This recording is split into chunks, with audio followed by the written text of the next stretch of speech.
हरिओम। किसी का प्रश्न ये है या उनकी जिज्ञासा कह लो या उनकी छटपटाहट कह लो आप, वो ये कहते हैं कि जो आप कहते हो कि मुझसे कहते हैं कि आप कहते हैं कि भोले बनो, भोले भाव मिले रघुराई। आप कहते हैं सीधे बनो, सज्जन बनो, भोले बनो, तभी परमात्मा की प्राप्ति होगी। लेकिन संसार में जो लोग सीधे हैं उनका लोग नाजायज़ फ़ायदा उठाते हैं। ये इनका कहने का तात्पर्य है कि जो सीधा है उसको लोग और परेशान करते हैं, उसकी सीधाई का नाजायज़ फ़ायदा उठाते हैं। देखिए, दो वर्ग हैं। अगर हम आपके हिसाब से भी कहें तो दो वर्ग में बांट सकते हैं, एक सज्जन, एक दुर्जन, एक सीधा सच्चा और एक तेज तर्रार। अब आपसे यदि हम एक प्रश्न पूछें कि भगवान को कौन पसंद आएगा, सीधा, सज्जन, भोला कि चकड़, तेज और तर्रार? भगवान को कौन सा पसंद आएगा? किस वर्ग के लोग पसंद आएंगे, जो सच्चे हैं कि जो झूठे हैं? स्पष्ट है, आप यही कहोगे। नहीं, जो सच्चे हैं भगवान उन्हीं को पसंद करेंगे। जो सीधे हैं, जो सज्जन हैं, भगवान उन्हीं को पसंद करेंगे। लेकिन आप में से फिर कोई एक बोलेगा, लेकिन जब सज्जन बनने पे, सीधे बनने पे दुनिया उसका नाजायज़ फ़ायदा उठा रही है, दुनिया उसको कमतर करके आंक रही है, दुनिया की दृष्टि में उसका कोई सम्मान नहीं है, तो ऐसी सिधाई से क्या फ़ायदा? आपका कहना भी सही है अपने स्थान पे। लेकिन फिर मैं कहना चाहूँगा, आपका जो वर्ग है, आपकी जो कक्षा है, आपकी जो क्लास है, वो संसार से भिन्न है, संसार से उच्चतर स्तर की है। आपको जो पढ़ाई पढ़ाई जा रही है, वो पढ़ाई एक आम आदमी को, एक सांसारिक व्यक्ति को उसका काखा गा भी समझ नहीं आएगा। आपकी पढ़ाई सबसे ऊंची पढ़ाई है, आपकी पढ़ाई सर्वोच्च पढ़ाई है। सभी ज्ञान है गूदड़ी, ब्रह्म ज्ञान एक ज्ञान, गोला जैसे गोला तोप का, साफ करे मैदान। अब एक विशेष वर्ग में, अब इसको ऐसे देखो, अर्जुन एक अकेला और लाखों की सेना कौरव पांडव को मिला के, लेकिन जिसके साथ हरि है उसकी जीत निश्चित है। दुनिया की दृष्टि में हार भी हो रही है, लेकिन वो प्रभु की दृष्टि में जीत ही रहा है।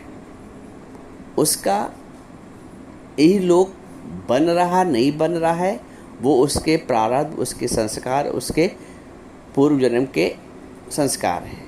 लेकिन परलोक अवश्य बन रहा है। परलोक से मतलब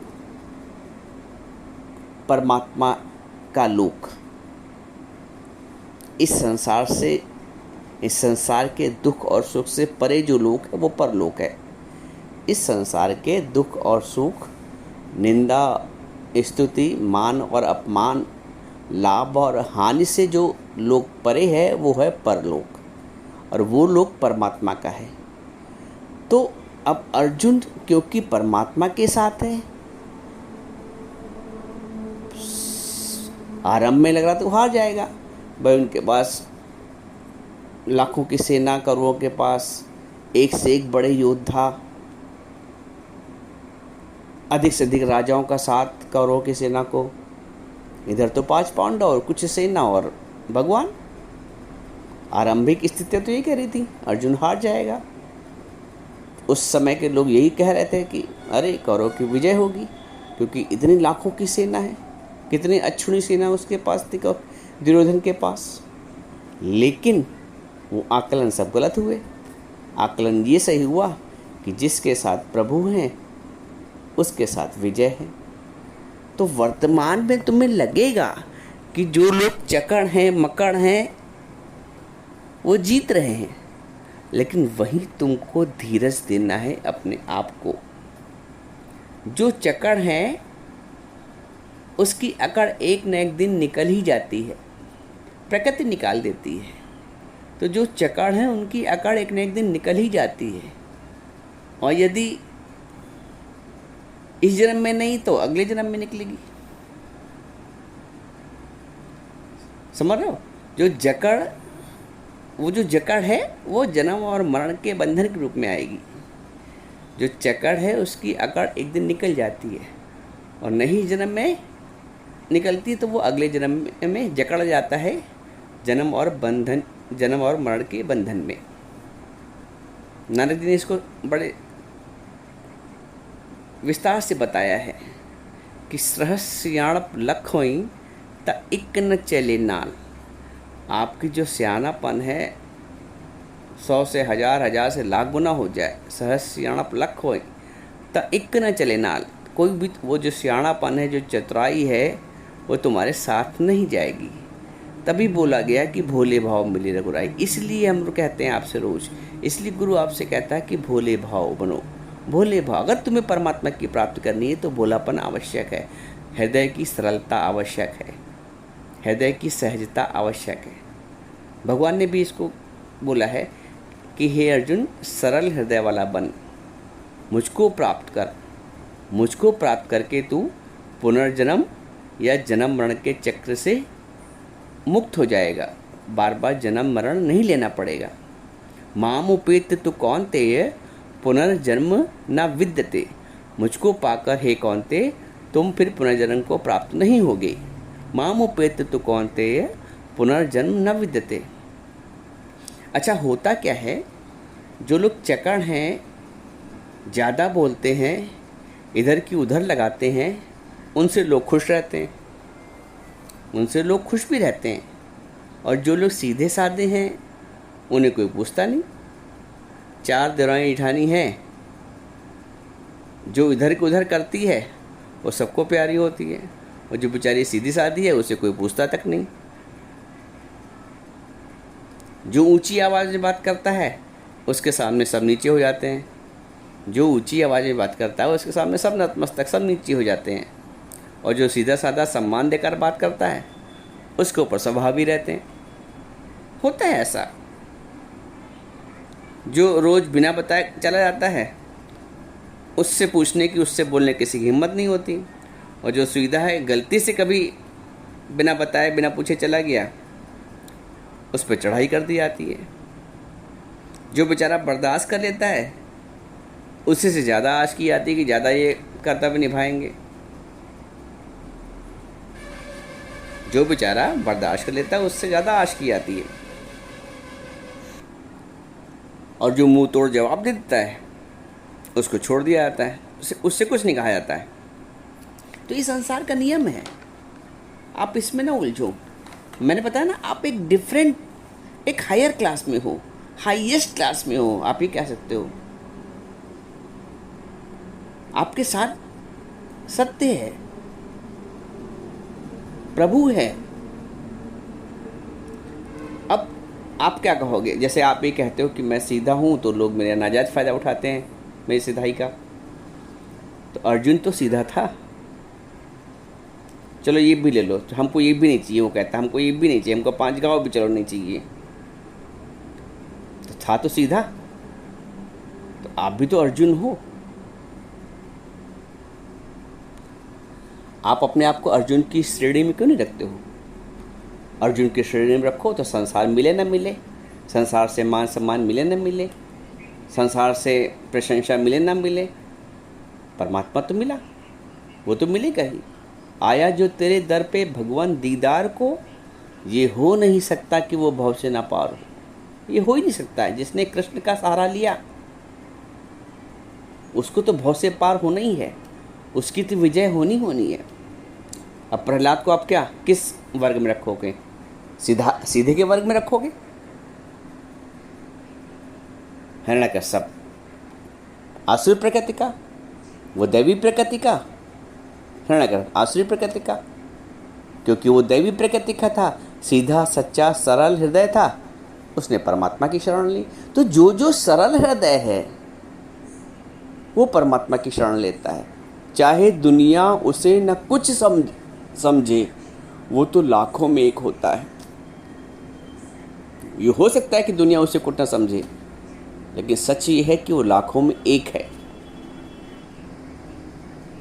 तो ये जो सीधापन है, जिसको आप सीधापन कहते हो, ये है दैवी प्रकृति।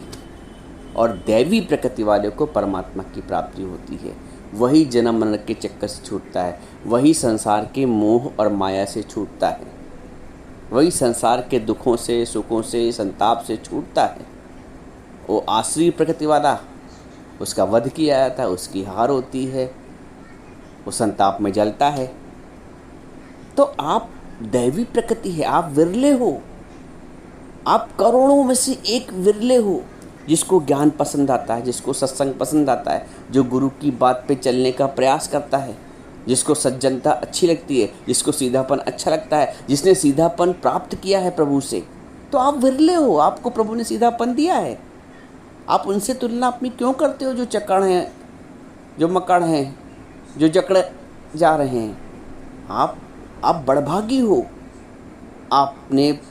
आपने प्रभु से सज्जनता रूपी उपहार प्राप्त किया है, सज्जनता रूपी संपत्ति प्राप्त की है। आपने सज्जनता की संपत्ति प्राप्त की है प्रभु से। आप अपने आप को भाग्यशाली समझो। आप उन लोगों से अपनी तुलना मत करो। तुम 2 बात बर्दाश्त कर लोगे तो कोई